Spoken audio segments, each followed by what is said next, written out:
Sadhguru, you may not be aware of this, but in the last few days after the eclipse, there have been a lot of people on social media referring to your observation that food becomes unfit for consumption during eclipse.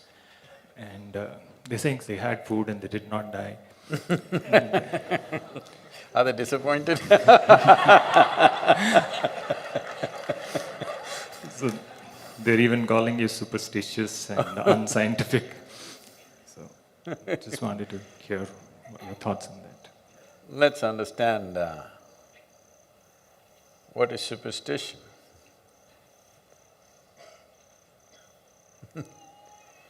Superstition is without any perception or knowledge about a certain subject, you make conclusions. That's superstition. Now,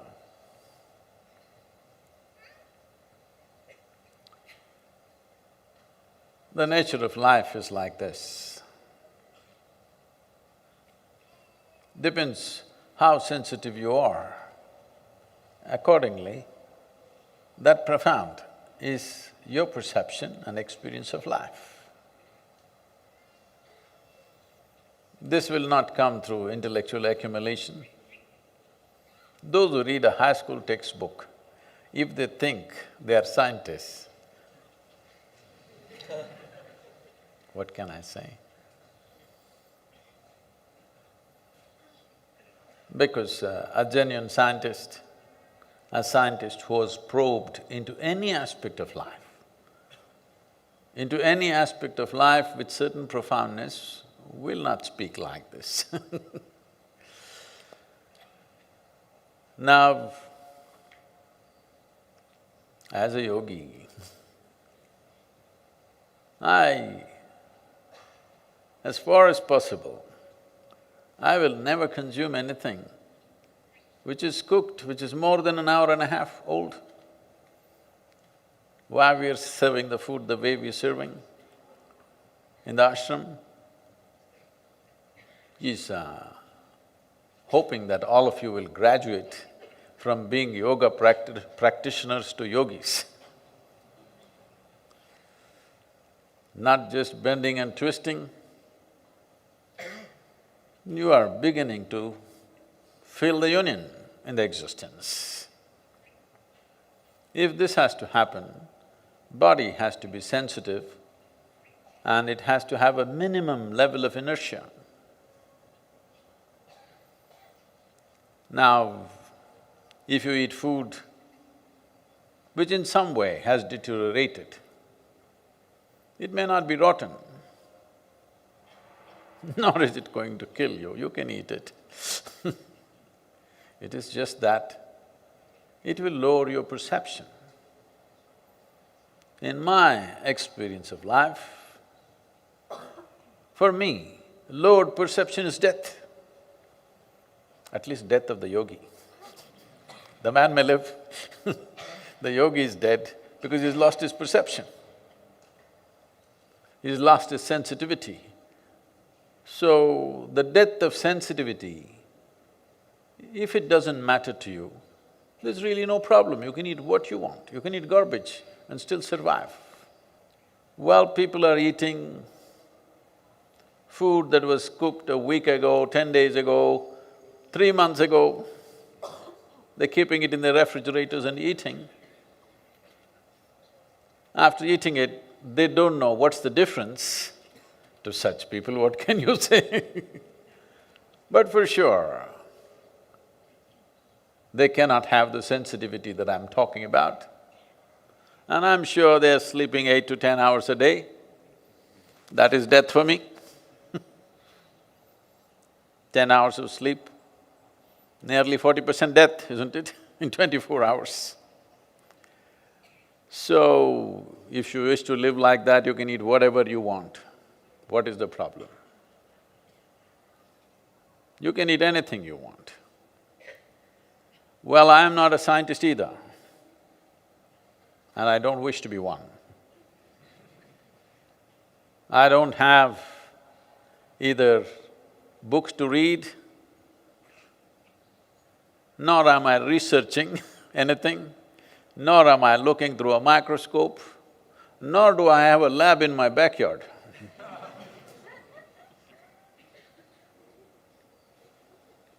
I just pay attention to this human mechanism, which is me. I kept it well, takes a lot of work. Takes a lot of work to keep this well. Doesn't just come.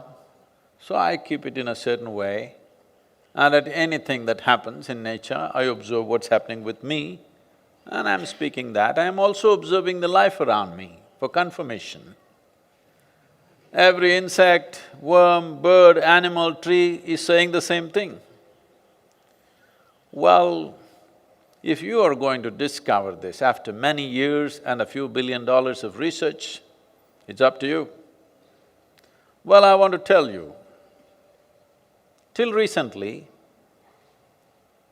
these so-called scientists, the real science is different.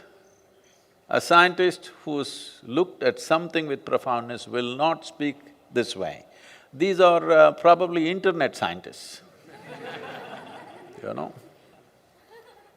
They know every science, not just one. Everything they know because they are on the internet. So such people were saying, I'm saying something so simple.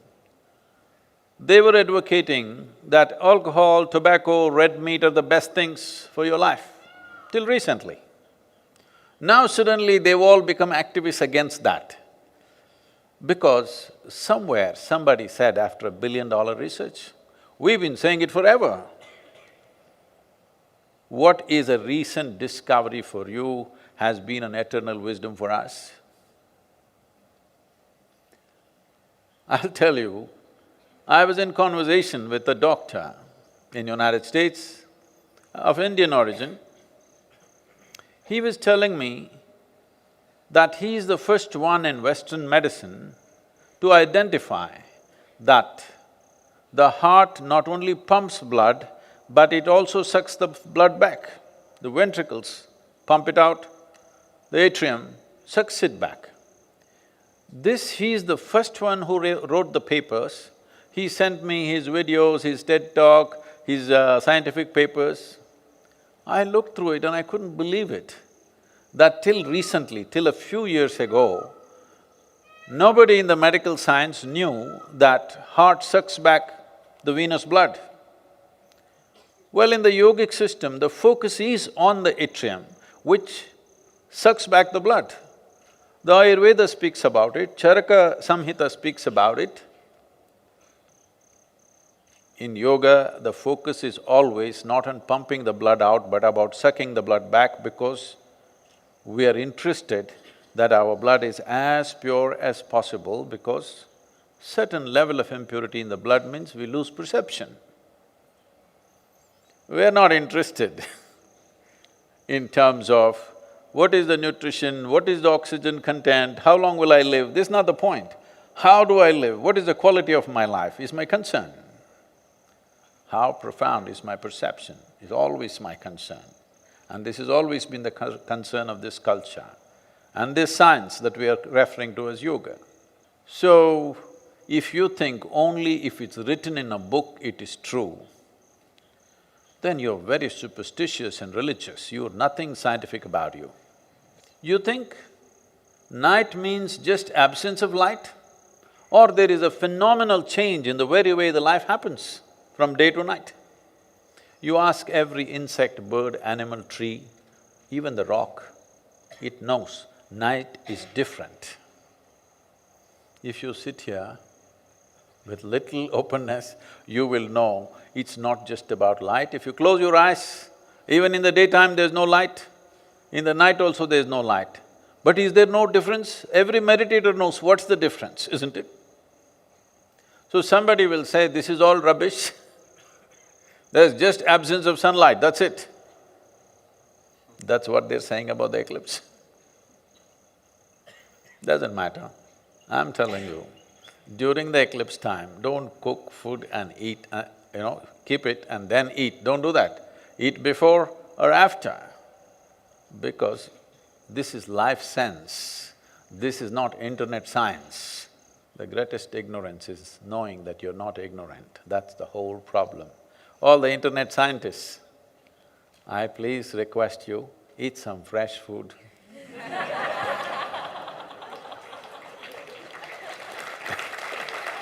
Keep yourself healthy, well, perceptive, not to me, to life. Eat during the eclipse if you wish. You won't die. Inertia will build up. If you don't mind the inertia, anyway you're drinking alcohol, smoking cigarettes, doing things, maybe it won't make any difference for you. Possibly it doesn't. If you take a high-end car today and go and pump gasoline in any of the Indian gas stations, which is 87 octane, your car will stop within a few kilometers. You need to buy special gas and put it into it. Why? Because it's high performance. So if you want to be high performance, what kind of fuel goes into you, you look at it carefully. You are a junk machine. Eat whatever, drink whatever, what does it matter anyway? Live whichever way you want. There's really no problem, okay? So, if you are disappointed that you did not die by eating during the eclipse,